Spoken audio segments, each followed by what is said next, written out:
ഈ വീഡിയോയിൽ നമുക്ക് ഏറ്റവും ഈസി ആയിട്ട് ജേണൽ എൻട്രീസ് എങ്ങനെ എഴുതാൻ പറ്റും നോക്കാം. അതായത് അധികം അക്കൗണ്ടിങ് നമ്മുടെ ഡെബിറ്റ് ക്രെഡിറ്റ് റൂളിലേക്ക് പോകാതെ ക്യാഷ് ട്രാൻസാക്ഷൻസ് മാത്രം നമ്മൾക്ക് എങ്ങനെ ഈസി ആയിട്ട് ചെയ്യാൻ പറ്റും നോക്കാം. ഒരു ഈസി വേ ആണിത്.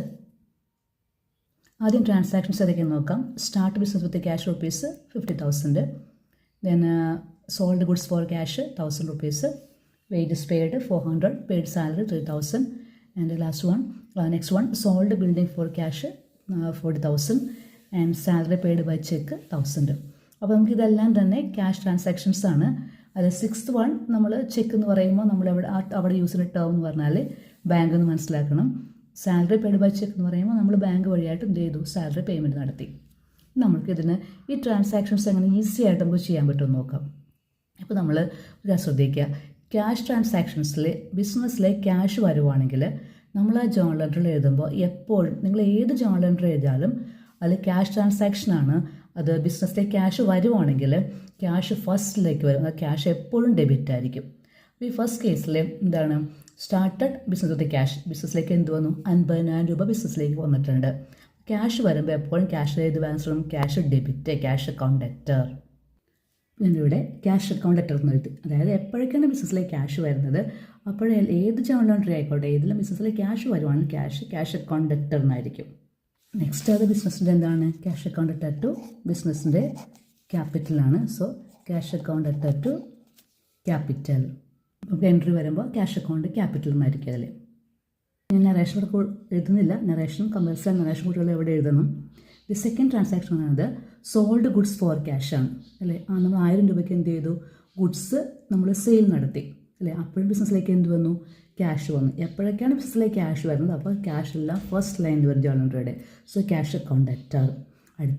അടുത്ത ആസ്പെക്ട് അതിൻ്റെ അകത്ത് സെയിലാണ്. ഇപ്പോൾ journal entry cash account to sale എന്നായിരിക്കും second one cash account to sales. Then third question paid wages. അപ്പോൾ ബിസിനസ്സിൽ എന്ത് സംഭവിക്കുകയാണ്, ബിസിനസ്സിൽ നിന്ന് ക്യാഷ് ബിസിനസ്സിൽ നിന്ന് പോകുകയാണ് അല്ലേ. അപ്പോൾ ബിസിനസ്സിൽ ക്യാഷ് പോകുകയാണെങ്കിൽ ക്യാഷ് ജേണൽ എൻട്രിയുടെ സെക്കൻഡ് ലൈനിൽ വരും, ടു ക്യാഷ് എന്നായിരിക്കും. അപ്പോൾ അതിൻ്റെ അടുത്ത ആസ്പെക്ട് വേജസ് ആണ്. സോ ജേണൽ എൻട്രി വരുമ്പോൾ wages account debtor to cash എന്നായിരിക്കും തേർഡ് എൻട്രി. ഇവിടെ ഫോർത്ത് കേസിലും പെയ്ഡ് സാലറി എന്ന് പറയുമ്പോൾ സാലറി ഒരു ആസ്പെക്ട് സാലറി ബിസിനസ്സിൻ്റെ എക്സ്പെൻസ് ആണ്. നെക്സ്റ്റ് നമ്മൾ ക്യാഷ് കൊടുക്കുമ്പോൾ ക്യാഷ് എവിടെ വരും, സെക്കൻഡ് ലൈനിൽ വരും. അപ്പോൾ ജേണൽ എൻട്രി പറയുമ്പോൾ വേജസിന് പോലെ തന്നെ journal entry salary account debtor to cash എന്നായിരിക്കും fourth journal entry. Then fifth entry വരുന്നത് എന്താ, sold building for cash rupees 40,000. ഇതിലും ബിസിനസ്സിലേക്ക് ക്യാഷ് വരുന്നുണ്ട് അല്ലേ. എപ്പോഴൊക്കെയാണ് നിങ്ങൾ ഏത് എൻട്രി എഴുതിയാലും ബിസിനസ്സിലേക്ക് ക്യാഷ് വരികയാണെങ്കിൽ ഒരു ആസ്പെക്റ്റ് എപ്പോഴും അത് ക്യാഷ് അക്കൗണ്ട് ഡെറ്റർ എന്നായിരിക്കും. അത് ഓർത്ത് വെച്ച് നമുക്ക് കുറേ എൻട്രീസ് നമുക്ക് അല്ലാതെ നമുക്ക് എഴുതാം. അതായത് നമ്മൾ റൂളുകൾ നോക്കാണ്ട് തന്നെ നമുക്ക് എല്ലാ ജേണൽ എൻട്രികളും അതായത് ക്യാഷ് വരുന്ന ട്രാൻസാക്ഷൻസിനെ നമുക്ക് ഈസി ആയിട്ട് നമുക്ക് എഴുതാൻ പറ്റും. അപ്പോൾ നമ്മൾ ബിസിനസ്സിലേക്ക് എന്ത് വന്നു, ക്യാഷ് വന്നു, ക്യാഷ് അക്കൗണ്ട് ഡെറ്റർ. പിന്നെ ഇവിടുന്ന് പോയത് ഏതാ, ടു ബിൽഡിംഗ്. ലാസ്റ്റ് ഡിക്രീസ് ചെയ്തത് building. So journal entry cash account debtor to building. Journal entry വരുമ്പോൾ ക്യാഷ് അക്കൗണ്ട് ടു ബിൽഡിംഗ് അല്ല, ബിൽഡിംഗ് വിട്ട് നമുക്ക് എന്ത് കിട്ടി, ക്യാഷ് കിട്ടി. അപ്പോൾ നിങ്ങൾ കുട്ടികൾ നോക്കി, ഇവിടെ നമ്മൾ ഏത് ട്രാൻസാക്ഷൻ എടുത്താലും ബിസിനസ്സിലേക്ക് ക്യാഷ് വരുവാണെങ്കിൽ അതിലെല്ലാം തന്നെ ക്യാഷ് നമ്മുടെ ഫസ്റ്റ് ലൈനിൽ അതായത് ക്യാഷ് ഡെബിറ്റ് ആയിട്ട് വരും. Cash account capital, cash account sales. Then എക്സ്പെൻസുകൾ മെറ്റ് ചെയ്യുമ്പോൾ ബിസിനസ്സിന് ക്യാഷ് പോകും. അപ്പോൾ ക്യാഷ് എപ്പോൾ സെക്കൻഡ് ലൈനിലേക്ക് വരും. Business account cash, then salary account to cash. Then നമ്മൾ ബിൽഡിങ് വിറ്റു അല്ലേ, പൈസ കിട്ടി, അപ്പോൾ ക്യാഷ് അക്കൗണ്ട് ടു ബിൽഡിംഗ്.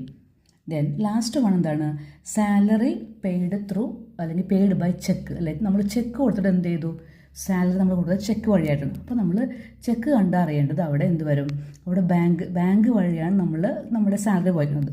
അപ്പോൾ നമ്മൾ ബാങ്ക് ബാലൻസ് പറയും. അപ്പോൾ നമ്മളിപ്പോൾ ഈ ക്യാഷ് പഠിച്ച പോലെ തന്നെ ബാങ്ക് ബാലൻസ് കൂടുകയാണ്, ബിസിനസ്സിലേക്ക് ബാങ്ക് ബാലൻസ് ഇൻക്രീസ് ചെയ്യുകയാണെങ്കിൽ ക്യാഷിന് പോലെ തന്നെ ബാങ്ക് ഫസ്റ്റ് ലൈനിൽ വരും, ബാങ്ക് അക്കൗണ്ട് ഡെറ്റർ. അതുപോലെ ബിസിനസ്സിലെ ബാങ്ക് കുറയുകയാണെങ്കിൽ ബാങ്ക് സെക്കൻഡ് ലൈനിൽ ക്രെഡിറ്റ് ആയിട്ട് വരും. So journal entry salary account debtor to bank account. അപ്പോൾ നമുക്ക് ഇതുപോലെ ക്യാഷും ബാങ്കിൻ്റെ ട്രാൻസാക്ഷൻസ് നമുക്ക് ഈസി ആയിട്ട് ചെയ്യാൻ പറ്റും. അപ്പോൾ ചെക്ക് കൊടുത്തെന്ന് പറഞ്ഞാൽ ബാങ്ക് ബാലൻസ് നമ്മൾ കുറയും അല്ലേ.